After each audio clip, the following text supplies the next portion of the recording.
Baldur's Gate.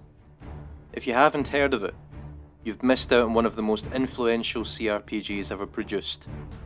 Baldur's Gate in 1998 revolutionised the concept of computer role-playing to the point it gave players a true enough to tabletop D&D experience with actual visual representation of their characters and combat. Before Baldur's Gate, all we had was text-based adventure where the imagination was our only guide.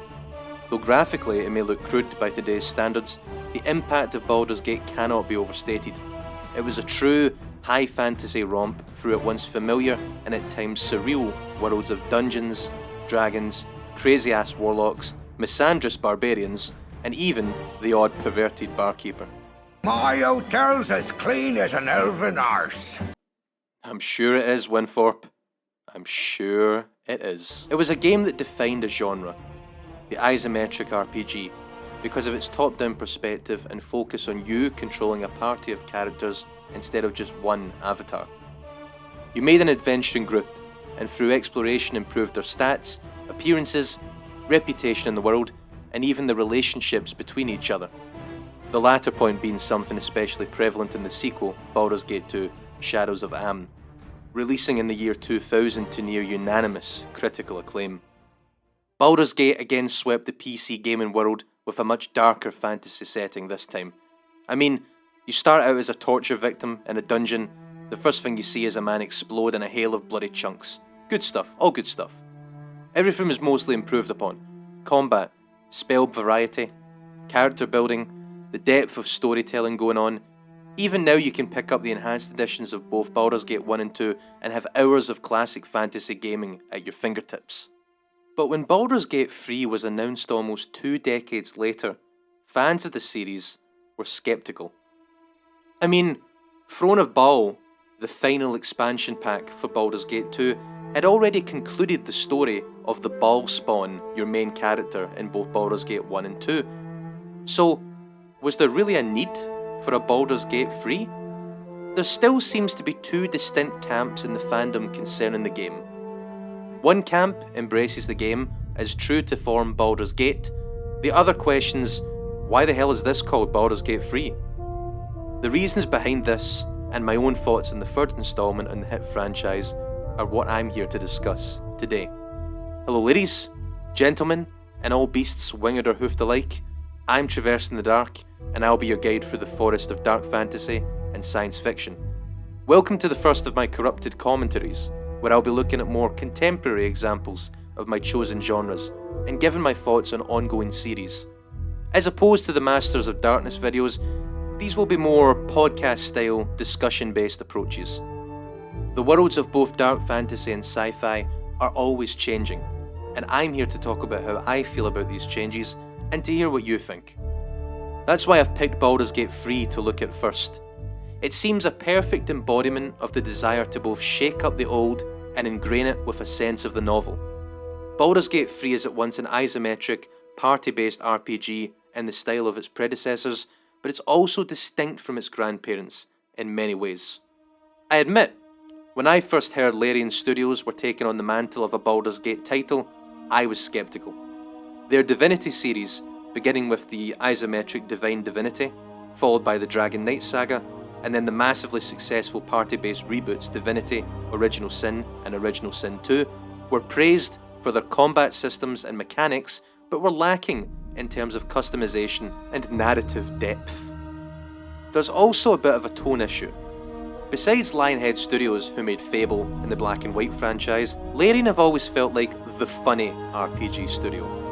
Their worlds are full of death and destruction, but also tongue-in-cheek humour, parody, and self-deprecation that sometimes ends up going too far. Funny talking clam, haha. Funny sounding wizard, haha. Funny pompous party member, haha. Funny. At a certain point, I think you need to pick a path. Do you want to give me a serious, narrative-driven story that allows me to care about the characters and world, or do you want me to chuckle along on an unimmersive ride that's constantly poking at my sides, taking me out of the experience, and begging me to remember that I'm playing a silly video game? I think Original Sin 2 found this balance better, but I'd still waver before I called it the best RPG ever made. There's more to role-playing games than creative combat mechanics and self-deprecating humour. You also have to be encouraged to, actually roleplay. So going into Baldur's Gate 3, I was wondering what Larian would do. The studio's capabilities at designing impressive combat systems that take into account player creativity and reward inventiveness was something I knew would gel well with Baldur's Gate.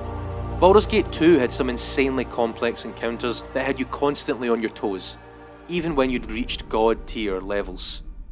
This was in part helped by its real-time with pause approach. However, Larian have opted to remove the real-time with pause element and instead make the combat purely turn-based. Fine. This is an implementation of D&D 5th edition after all. I have no problem with that. But it's not Baldur's Gate. Having spells, sword strikes and abilities pop off in real time, seeing the enemies react to them, and having to pause the game to quickly think of a counter is a very different, much more dynamic style of play than keeping things turn-based. For me, real time with pause will always be superior. I don't know why Larian never went the Pathfinder route and allowed players the option of switching between real time with pause and purely turn-based mode in combat. Hell, even the hilariously clunky, but no less enjoyable Arcanum, which came out in 2001, understood that players might like to switch between the two. It's a new direction. It works, but you need to know going in that it changes combat. It definitely feels a little less dynamic. On the flip side, the spells and abilities gel well together. Using rogue sneak attacks and combining them with cantrips and tanks pulling and bull rushing enemies never ceases to feel good. It's especially nice to see 5th edition D&D abilities I'm familiar with, as that's the edition I've been playing the most recently. You've even got the Mage Hand cantrip implemented properly. And let me tell you right now, the ultimate strategy to win any battle is anything that can push enemies. That little floating ghost hand can win you some battles with nothing more than a convenient shove or prod. The spell Thunderwave, incidentally the biggest cause of friendly fire in all of D&D, is the same, and actually how I managed to defeat some of the harder enemies in the game. Right now, in early access, the level cap is 5, and that's a shame, because this content will take you to over an overworld and 2 underground regions that gave me at least 50 solid hours of gameplay before I reached the end. However, for early access, I actually think the level cap works in some ways in the game's favour. One particularly tough boss is an aged automaton defending the top of an old wizard's tower. This thing was wrecking my party. Its thick armoured plating was just shrugging off even my rogue's well-placed critical hits and sneak attacks, and its electrified bolts were shredding my tank with her metal armour to pieces. But then, I noticed my mage had a cheeky little thunderwave. I had my tank shove the robot to the edge of the tower and then blast. My puny mage jumped out of the shadows and with a single clap sent the thing flying to its death. We then climbed down the 5 flights of the tower and looted its broken corpse. See, this was a fun encounter because the level cap was forcing me to get creative with how I could finish off this enemy. Larian, I'll say it again, are fantastic at designing tough but fair combat encounters that reward player creativity and ingenuity. And that's just like D&D. You try things out, and maybe they don't work, and your characters end up being digested by hangry slimes. But when you successfully pull a plan off, you create a beautiful moment of triumph. Okay, enough about game mechanics. They're solid, and that alone makes this game worth playing. But what about narrative and characterization? 2 things that I'm all about as a player, as a reader, as a writer, but also 2 things that are pivotal to Baldur's Gate as a series. Well, honestly, it's tough to come to a concrete judgment just now. The story so far is really just a case of getting from A to B. You've got your inciting incident, you've got a lead on how to solve a problem, off you go to do it. The side quests you do on the way are the main meat of the game's story thus far. That's unfortunate, because it makes everything seem very disconnected. In terms of character, everyone in your team is just kind of an asshole in their own way. I couldn't really get a good beat on any character. You can chat with them in your party camp a la Dragon Age Origins, Inquisition, etc., but compared to those games, the characterization here definitely feels more lackluster. That might be unfair, since BioWare are literally the game studio that prides themselves on strong character writing more than anything else in their series, but I can't help but miss the little eccentricities of the first Baldur's Gate characters. Whether it's Zar crying for you to stop touching him when you select him, or the joyfully insane ramblings of the Ranger Minsk and his miniature giant space hamster, Boo. Overall, I wasn't that impressed by the characters on offer, and I'm not just saying that because Astarion rejected my beautiful elven wizard when she made a play at him. Mate, I literally let you drink my blood and you're gonna do me like that? Well, I don't need you. I've got Shadowheart, and her fringe has 10 times the volume of yours. Astarion, don't leave me. You know what? I wasn't a fan of the characters, but I'll reserve judgment till the game comes out. Deep characterization has never been Larian's strong suit. At least the characters are marginally more pleasing to look at than Solasta's soulless models. In terms of overall atmosphere, this definitely feels like a darker, more macabre adventure than Baldur's Gate 1 and even 2. I mean, at the opening of this game, your characters literally have tiny tentacle monster babies shoved through their eyeballs into their brains. The inciting incident is, get these little maggots the hell out of your head before they burrow inside and turn you into a tentacled illithid, the telepathic race of Cthulhu-like monsters who seem to be the main antagonists of this game. It's a decent inciting incident, but it feels lacking in terms of the more grandiose calls of its predecessors. Baldur's Gate 1 sees you leave your home for the first time ever and immediately see your father figure cut down before your eyes. It's a classic, almost cliché plot point, but it does the job. You've got a reason to go out into the world, find the brute that killed your mentor, learn why he was after you, and extract vengeance. In Baldur's Gate 2, your enemy is someone who set out on using your character's own soul to destroy an ancient elven city who banished him. The quest narrative of the first game is somewhat inverted. This time it's the villain who's out for revenge, and you're just a convenient tool he can use to enact his plan, and you're out there trying to stop him to halt the damage he's about to do to the realms. Both Baldur's Gate games use the tried and true approach of taking a personal vendetta and expanding it as the story progresses. Eventually, your actions will be determining the fate of entire nations, but so far in Baldur's Gate 3, we have only ourselves to worry about.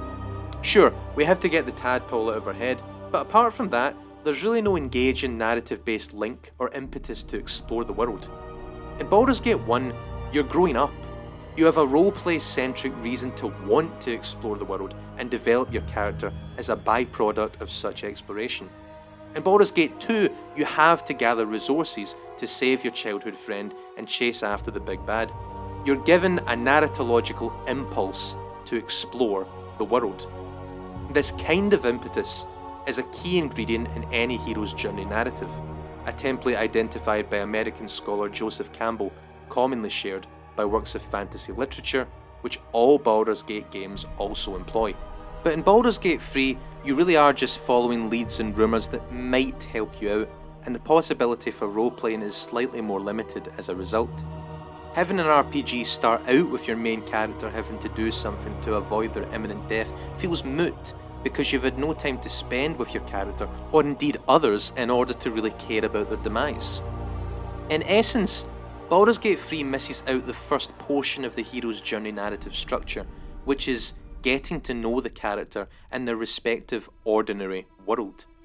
You've had no time to experience the world before you're literally crashed down into it and told there's a problem you need to fix right away. I'm personally not a fan of being rushed, especially in a narrative-driven RPG, so this kind of beginning isn't for me, and I don't think it's conducive to making me care about anything that's going on. But again, there's time for Baldur's Gate 3 to pull something special out of the bag for its full release this August. Again though, just don't go in expecting any engaging plot threads at the moment. Like most of Larian's offerings, it is the solid, engaging, and mechanically focused gameplay that's the selling point. This brings me to the final point I need to make regarding Baldur's Gate 3, and the place of the isometric, party-based RPG at this point in time. And that is, despite complaints, we're in one of the best eras for the genre. Don't let it come across that I'm knocking Baldur's Gate 3. I think it's a fantastic game, especially for what it represents. We've got game after game coming out right now in homage to the old granddaddy Baldur's Gate, and still we're getting more to this day. What we're seeing, I think, are games that are able to take what made Baldur's Gate great and upgrade it mechanically for the modern era. Solasta, Crown of the Magister, is an excellent implementation of D&D 5th edition. The new Pathfinder series has that old feel of adventuring through a rich, densely packed fantasy world with a custom party, and even Disco Elysium is continuing the tradition of narrative-focused, story-rich role-playing focused on world interaction and reading a la Planescape Torment. So, when I see claims of Baldur's Gate 3 being nothing more than a bastardization of its elders, I'm reminded of a quote from Shakespeare's Tempest. "This thing of darkness, I acknowledge, mine." In the context of that play, it's a statement of ownership made by someone who feels they have a claim over something when they've made no contribution to its development. I'm not saying I don't understand the gatekeeping impulse.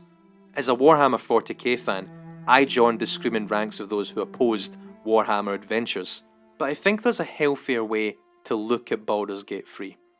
This is 5th edition D&D, well implemented mechanically, into the universe that we know and love, and for that it deserves some credit. It could never be Baldur's Gate, and I don't think it's really trying to be. In the same way, D&D has moved beyond 2nd edition. We can enjoy older editions, rule sets, and games while simultaneously acknowledging the creativity and care that has been put into new projects that might welcome new players into the hobby. In the same way the phenomenal Dragon Age Origins was seen as a spiritual successor to Baldur's Gate, this is the way that we should be looking at Baldur's Gate 3. D&D already has enough of a problem with gatekeeping, but no matter where you stand, we're all fantasy fanatics heading off on epic adventures at the end of the day. Let's own it, and let's stand together. Cheers for watching the Scottish Falcon Mage get emotional over pretty boy vampires and dice rolls. Remember, with these commentaries, I'm always giving my personal thoughts on things in the realm of sci-fi and fantasy, and I'm interested in discussion. So, whatever your thoughts are, feel free to share them in the comments or come to the Discord and hang out. And until next time, make sure to check under your bed.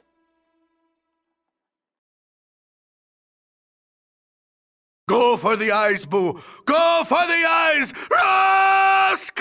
What the fuck?